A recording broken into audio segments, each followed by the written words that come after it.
রাসূল সাল্লাল্লাহু আলাইহি ওয়াসাল্লাম ঘরে নেই। আম্মাজান আয়েশাকে তিনি বললেন যে আমি সব সময় এরকম স্বপ্ন দেখি। তখন আম্মাজান আয়েশা বললেন, তাহলে এই স্বপ্নের ব্যাখ্যা জানার জন্যই তুমি রাসূল সাল্লাল্লাহু আলাইহি ওয়াসাল্লামের কাছে আসো, তুমি কি স্বপ্ন দেখো? তখন সে নারী আম্মাজান আয়েশার কাছে খুলে বললেন যে আমি স্বপ্নে দেখি যে আমার ঘরের একটি পিলার ভেঙে গিয়েছে আর আমি একটি অন্ধ সন্তান প্রসব করেছি। একথা শুনে আম্মাজান আয়েশা রাদিয়াল্লাহু তাআলা আনহা অবাক হয়ে গেলেন। তিনি বললেন, তাই নাকি? তোমার স্বপ্ন যদি সত্য হয় তাহলে ঠিকই তোমার স্বামী মারা যাবে এবং তুমি একজন ফাজের পাপাচারী সন্তান প্রসব করবে।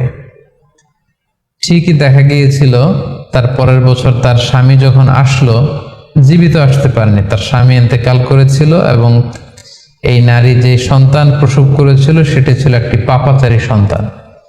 তো এই ঘটনা আল্লাহ রাসূল সাল্লাল্লাহু আলাইহি ওয়াসাল্লাম শুনে আম্মাজান আয়েশাকে বললেন, আয়েশা তুমি এটা ঠিক করনি।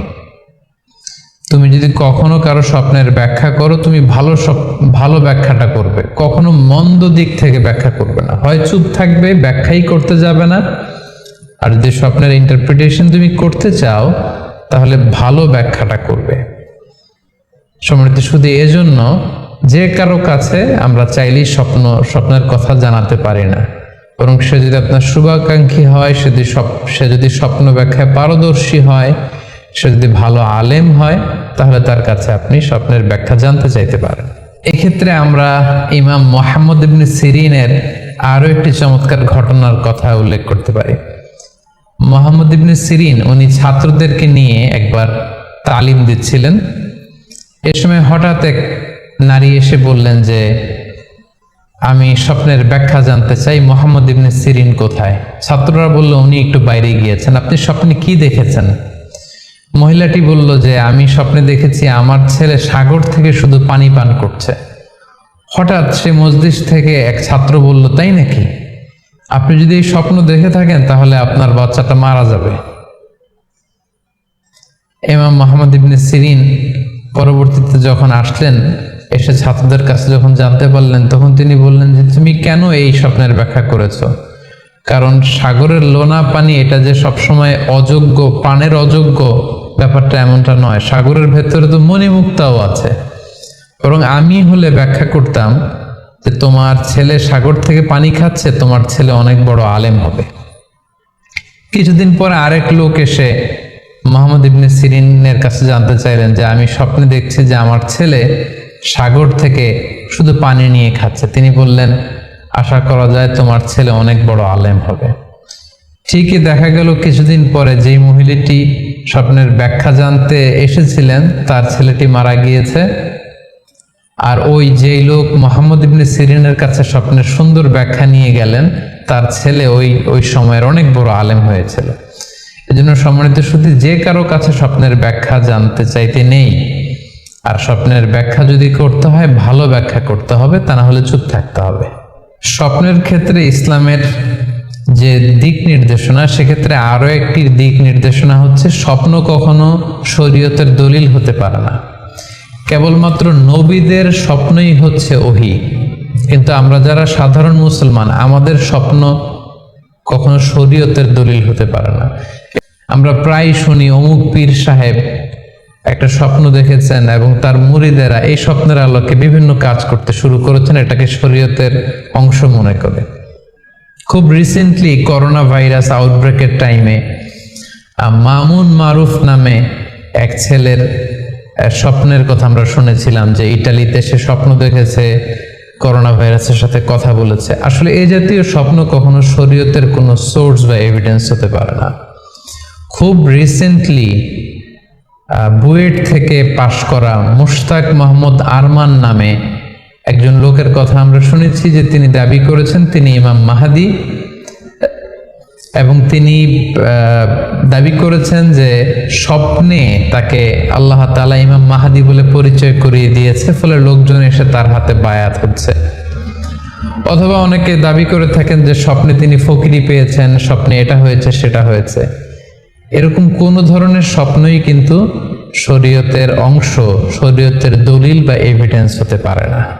এবং আমরা জানি যে আল্লাহ রাসূল সাল্লাল্লাহু আলাইহি ওয়াসাল্লাম যখন ইন্তেকাল করলেন তখন আল্লাহ রাসূল সাল্লাল্লাহু আলাইহি ওয়াসাল্লামকে কবর দেওয়া হয়েছিল আম্মা জান আয়েশা রাদিয়াল্লাহু তাআলা আনহার ঘরে। এবং তখন আবু বকর রাদিয়াল্লাহু তাআলা আনহু বলেছিলেন যে আয়েশা, তোমার কি মনে আছে তুমি যে একটা স্বপ্নের ব্যাখ্যা আমার কাছে জানতে চেয়েছিলে, যে 3টি আকাশের চাঁদ তোমার ঘরে খসে পড়েছে, এই দেখো আল্লাহ রাসূল সাল্লাল্লাহু আলাইহি ওয়াসাল্লামের কবর তোমার ঘরে হয়েছে, তুমি জেনে রেখো যে 3টা চাঁদের শ্রেষ্ঠ চাঁদ হচ্ছে এটি। এবং আমরা এও জানি যে আবু বকর রাদিয়াল্লাহু তাআলা আনহু ইন্তেকালের পরে আম্মা জান আয়েশার ঘরেই কবর হয়েছে এবং ওমরে ফারুকের কবরও আম্মা জান আয়েশা রাদিয়াল্লাহু তাআলা আনহুর ঘরেই অবস্থিত। তাহলে এই হাদিসগুলোর আলোকে আমরা বুঝতে পারি যে সাহাবাদের মধ্যে আবু বকর রাদিয়াল্লাহু তাআলা আনহু ছিলেন স্বপ্ন ব্যাখ্যায় সবচেয়ে পারদর্শী। তাবিঈদের মধ্যে স্বপ্ন ব্যাখ্যায় সবচেয়ে পারদর্শী ছিলেন মুহাম্মদ ইবনে সিরিন। আমরা ওনার নাম প্রায় শুনে থাকি।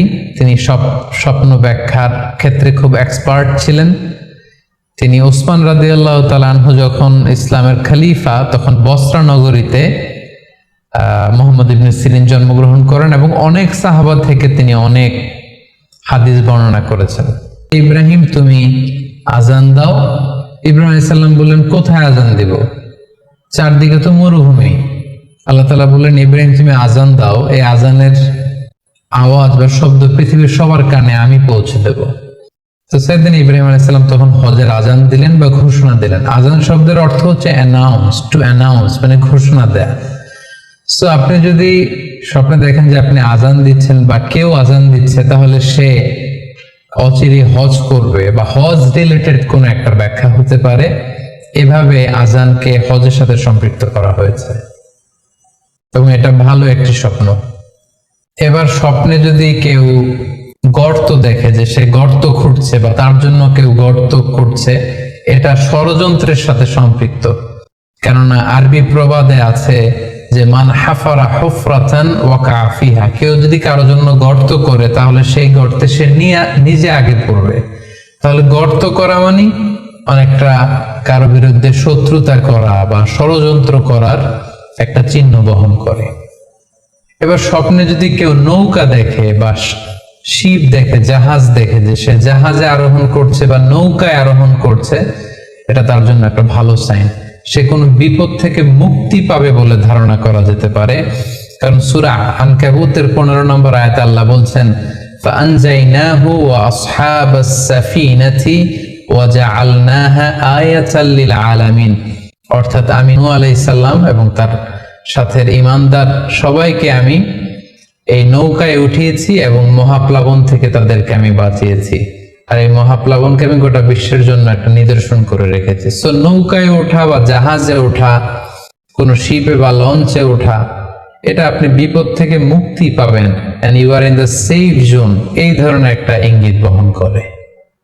ইমাম মুহাম্মদ ইবনে সিরিনের কাছে এক লোক এসে বলল যে, ইমাম, রাআইতু কাআন্নী আহরুসু আরদান লা তুমবিত।